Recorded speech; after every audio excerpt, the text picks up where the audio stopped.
What's up, everyone? So I'm here with one of my dear friends, Birdie Morales. Birdie Morales is a realtor at Signature Real Estate Group. She and Zemont Brown have the Z team, and they were the first people to actually take a chance on a young gun lender like myself. So I always want to show my gratitude to them, and I always appreciate working with them. So thank you. Awesome for to have you me, here, Nick. Yeah, of course. I once you transferred over to the lending side, it was a no-brainer. Yeah. Thank you, man. I appreciate it. So, tell me, like, especially in this market right now, I know you do a lot of relocation stuff, what are you seeing in terms of, the market here versus the market elsewhere? Like, where are you seeing sellers go right now? So I work with a lot of buyers. Mm-hmm. So what I'm seeing sellers is usually they're relocating. They're moving out of state. Uh-huh. So as you know, in this market, the people that are moving, it's because they have to, death, divorce. So if you're looking at families, it's usually out of state or out of the area. Mm-hmm. Or if you're looking at the LA, San Diego, Orange County, those sellers are moving here.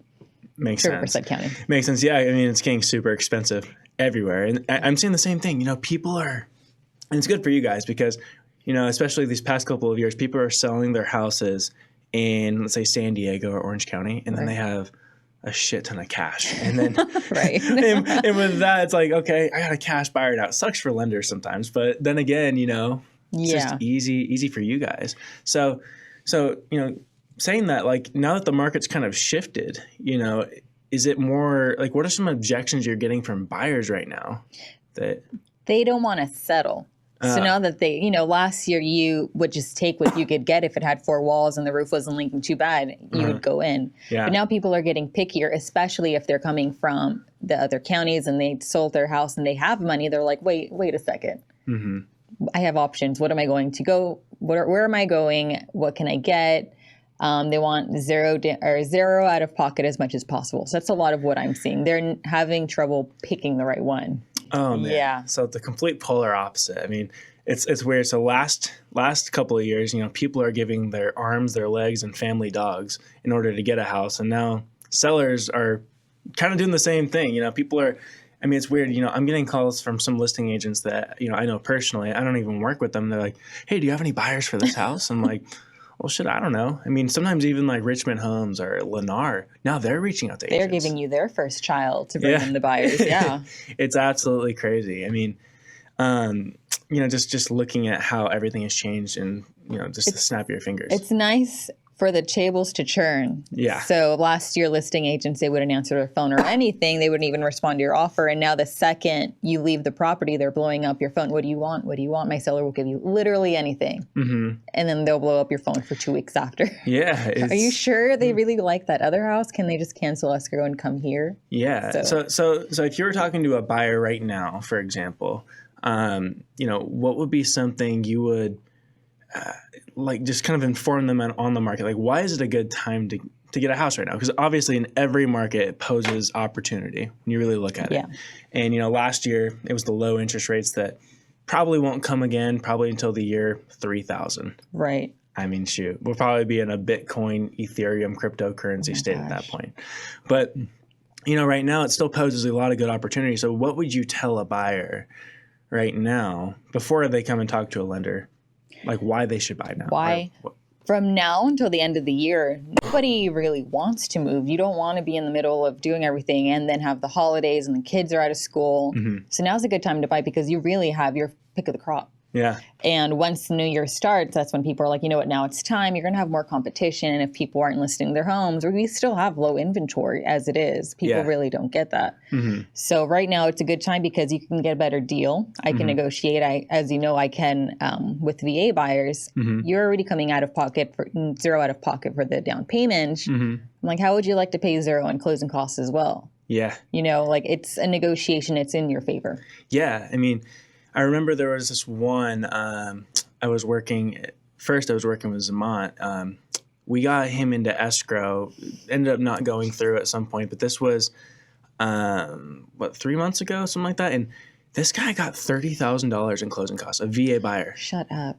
Nutty, right? 30,000? It was close to that. It was maybe 28,000. But I mean, it was a $900,000 house, and getting all of his closing costs covered. The funding fee was financed. So it's a zero out of pocket loan. And I don't know how the heck it got accepted, but like, sellers are motivated. yeah, They want to move, especially before, the holidays and that craziness comes in. So it's like, okay, here's $30K. Yeah. So, when you really look at it, the benefit of this market, when I talk to buyers at least, but first they, by nature, they talk to agents first because you guys are the face of everything. We're just the nerds in the background that work the numbers. I wouldn't say nerds, but kind of. Yeah, but you're a nerd. It's okay. That's good. I'm not the nerdy type. So I'm like, this is my numbers guy. Talk to him. But, when you really look at it, acquiring the asset's the biggest thing. And, when you acquire the asset, let's just say rates go up after you get the house, you have the best payment possible on the market right now. Right. But if rates go down, you can refinance. And, I know a lot of people hate the term marry the house, date the rate. And, I can't stand it. I'm so over that phrase. Yeah. I mean, because here's the thing is that's assuming that rates are going to drop. And I'm guilty of saying that at some point, I understood what it was, but I just kind of blindlessly threw it out there. But, there is truth to it because there's a good concept to it. However, it's if they come down. I think we're all under this assumption, which by the numbers, they are going to come down next year at some point. But you never know. What if a meteor hits Earth? What if? There is no interest rates at that point. What if a meteor or a bomb or something hits the Earth? Yeah, you don't know what's coming next year. Right? So I know that you've done, quite a bit of business with people coming out of the state. So tell me more. How are you getting in contact with these agents from out of the state? I know you've had one with Kansas or whatever. Yes. As you know, I love YouTube. I'm a YouTube person, and the book that introduced me to everything was YouTube for Realtors by Karen Carr. I tell everyone, read this book. Adopt it like it's the best thing you can do for your business. And she had a Facebook group, and I saw someone start something similar to connect with agents out of the area and connect your YouTube pages for an episode kind of a thing. Yeah. And I was like, you know what? I'm just going to do it. I'm going to do one agent from every state. But then I didn't think about Texas, which is huge. So you get multiple agents in those type of states. And I check out their YouTube. I'm like, okay, you feel like you know someone when you watch their YouTube. I'm like, that's what I want for my clients, essentially, to vibe with an agent so they can, of course, make one of the biggest moves of their lives. So I went on the Facebook group. I'm like, hey, who's down to do this series with me? And you get your inbox flooded. So, one by one, go through every YouTube page, find the right people, call them, interview them, and just find good people. Yeah. So we do our lives. I try to work with their schedules in the different time zones, which sucks. Yeah. Yeah, if they're East Coast and we're West Coast, the time difference just is the worst. But we do our lives, and that's when people can hop onto our lives and ask them in real time. Yeah. Yeah, and I love doing those. They're the best. Yeah, and that's really cool. I mean, it's so funny. I come here and all of a sudden we're licensed in Texas and Tennessee, and I'm like, that's just so new. It's nutty. So that's good to know. When I saw you bringing people over from other states, I'm like, okay, this is a different kind of niche. That's pretty awesome. And so what got you started? I mean, you just told me what got you started on the on the people YouTube are stuff. Moving, and as a mom, this came up during the pandemic. Like, do I want to stay in California? Do I want to deal with BS? I'm like, if I'm thinking it, and I'm not leaving California. I'm born and raised, but I'm like, that's enough to get you thinking. I'm like, other people are going to be thinking the same thing. Like, this is a major thing with families for everyone, but more so with families with children. Yeah. It's like you have to start thinking about them. I'm like, and I want to connect people with good hearts. Yeah. Yeah. Makes sense. So when it comes to specific buyers, I know that you'll work with any buyers realistically. I mean, that's our job is kind of to be the jack of all trades. But, I'm not going to say what's your primary buyer you like to work with, but what do you specialize in? Like, what's something you like to is it first-time home buyers? Is it I've seen you with first-time home buyers because, you're young, your mom, you're really family-oriented. So I think that's huge. And that's why I always try to recommend you to people that are first-time home buyers, And with families, growing families, like I said, I'm a younger parent.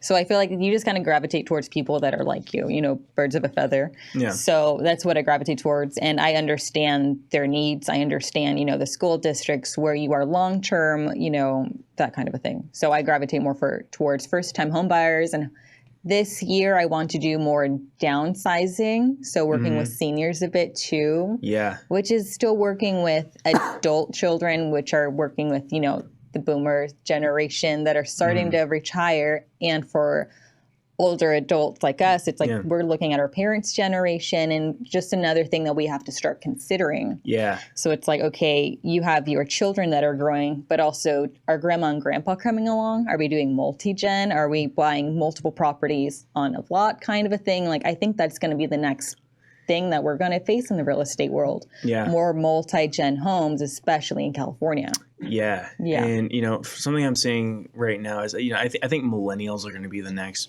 boom, of course, but millennials are also the most susceptible to be, I'm not going to use the word manipulated, but swayed by either public opinion or what they hear on the news. Right. And what they hear on the news is, oh, the Fed's raising rates, bad time to buy, which I have no clue why, but here, sometimes I'm a conspiracy theorist. I don't know if you heard about JP Morgan.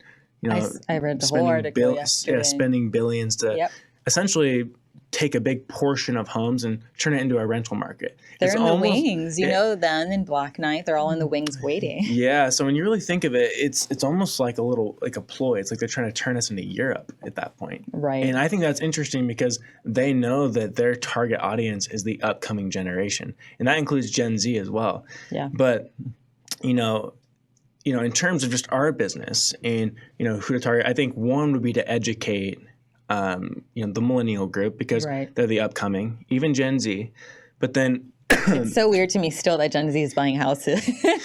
I'm getting older. I'm like, gosh, you're how old? yeah, I'm dealing with one right now, and they're smart. They're smart people. smart. Don't get me They're- wrong, yeah. but they're the most afraid right now to buy a house because they keep hearing stuff from their parents, and they hear stuff on the news, and it's kind of crazy. They're actually taking the news as more credibility, and people want to talk all bad about you as you want about fake news, but I mean, who do you believe at this point, right? You got to Right. start doing your own research. Right. Can't be sheeps. That's what I always say. Can't be sheep. But like right now, the way we're looking at it is, a good target.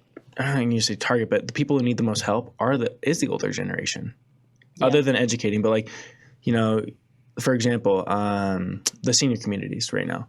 A lot of them are in bigger homes and they want to downsize. Yes, So- I have so many clients in the next year that are downsizing because everyone has the big 2-story and Yeah. they have medical issues now. Mm-hmm. Yeah. And I feel like it's a neglected community, and I can't give you a reason why. I just don't know, to be honest with you.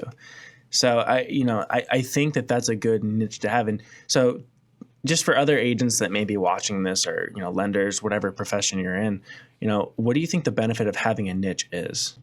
Specialization in property types A, and then people to people, that what their problems are without really communicating it too much. So if I know, this group usually deals with this problem, how to handle it, you see it coming, you can pick it, see what's coming next, and start your actions based on what you know is coming next. Yeah. So one thing and this was the biggest problem I had when I first got started, even in real estate a long time ago when I used to be a realtor, is, I wanted to learn everything. I'm like, you know what?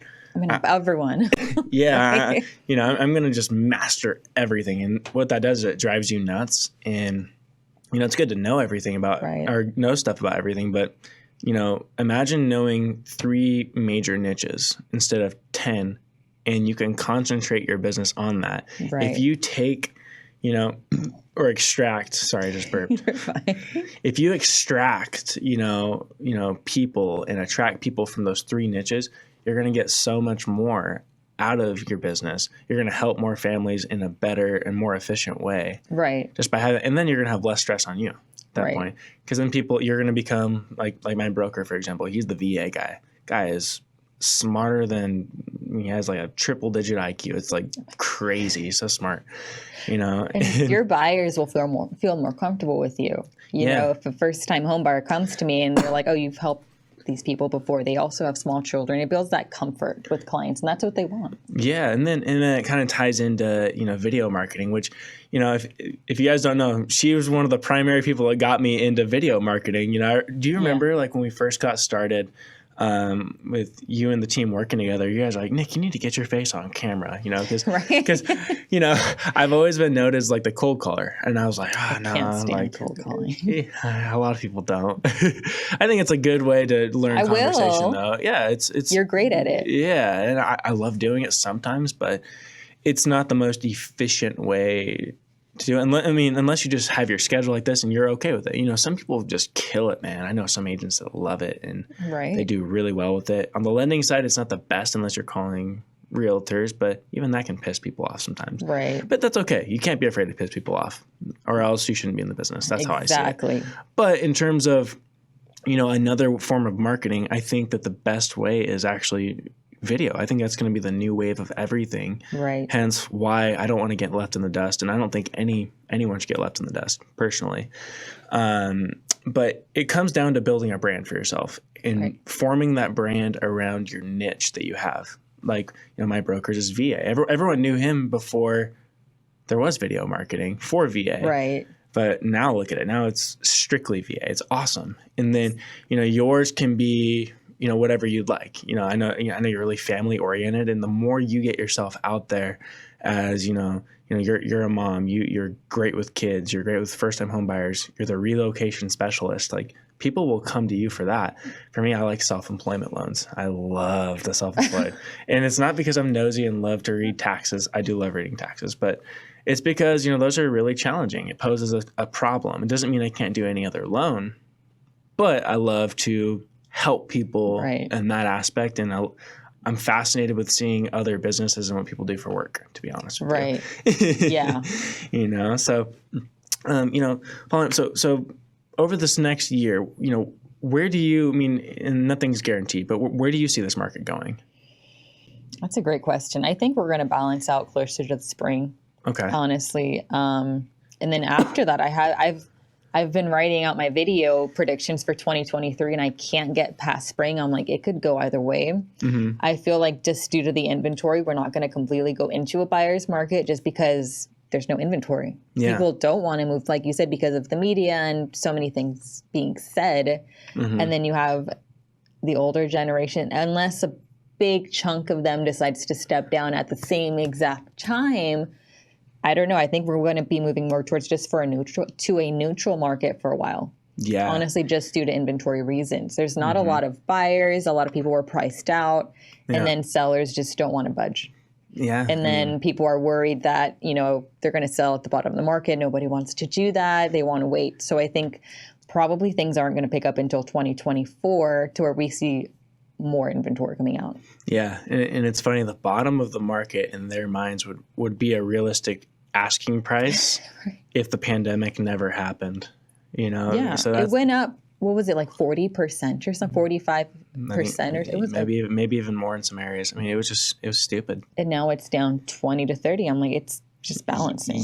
Yeah. So how I like to explain it to people is this, because everyone believes we're in this housing bubble. I don't know where, you know, people say marry the house, date the rate's a stupid thing. I think the housing bubble is more of a stupid thing, because people try to compare it to the crash back in 2008. But, you know, they don't realize that the whole economic crash was driven by the housing market crash. Right. And that was mainly because of my industry, the lenders. Oh, yeah, it was. It's the mortgage industry. Yeah. I've heard stories. Yeah, stated income. And, you know, that was huge. You know, you work at, you know, God knows where, you know, fake, you know, verification of employments saying you make, you know, $1 million a year, and, you know, you really make 40 and you're buying $1 million houses. That's a little extreme, but, you know, it happened. And people defaulting on their loans. So I don't see a crash happening. And here's why, is because of this pandemic, you know, people have so much equity in their homes. Equity, yeah.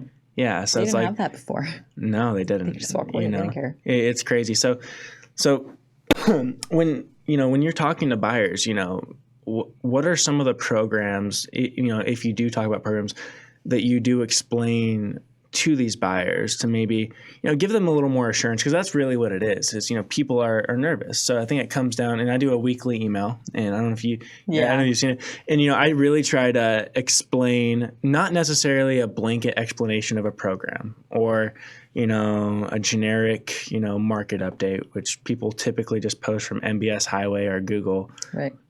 5 minutes after they get their Starbucks. I mean, that's really what they do. Well, you're in line for Starbucks. Or in line, yeah, because everyone likes to spend $5 in their coffee. Yeah, right.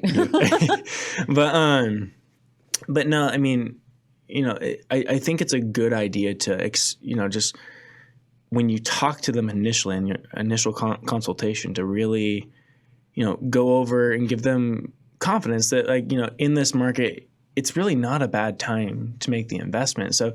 So when you're talking to these buyers, do you go over a little bit of the new programs that are being rolled out? Yeah. As like if a certain bank is offering 0 down, 0 closing, I'm explaining everything to the best of my ability with whatever information I have. But I'll explain the pros and cons to everything, because I'm like, if it sounds too good to be true, it is too good to be true. You're paying it down. You're paying it back somehow. Yeah. And it's like, if you're building generational wealth for your family, like, where is this coming from? If you're paying a specific amount to buy, pay it off, but it's like, how much are you paying the bank for it? Makes sense. Yeah. Makes sense. Well, again, thank you so much for coming on, Birdie. Thank you for having me. Yeah. So if you guys have any questions about real estate, what's your YouTube channel again? We're going to have it in the description. Weil in Wildemar. What? Weil in Wildemar. Weil in Wildemar. And we're going to have that in the description. So give her a follow. I'm going to have her information, where she works, her email, everything on there. So if you have any questions about getting into a house here in Wildemar, Lake Elsinore, pretty much anywhere in Southern California, she's your girl. Promise you about that. And like I said, if you have any questions about any loan programs that we have, we're getting new ones rolled out all the time. Feel free to give me a call, shoot me a DM, or just give me a follow, subscribe on YouTube. Thank you guys. Thanks. Take care.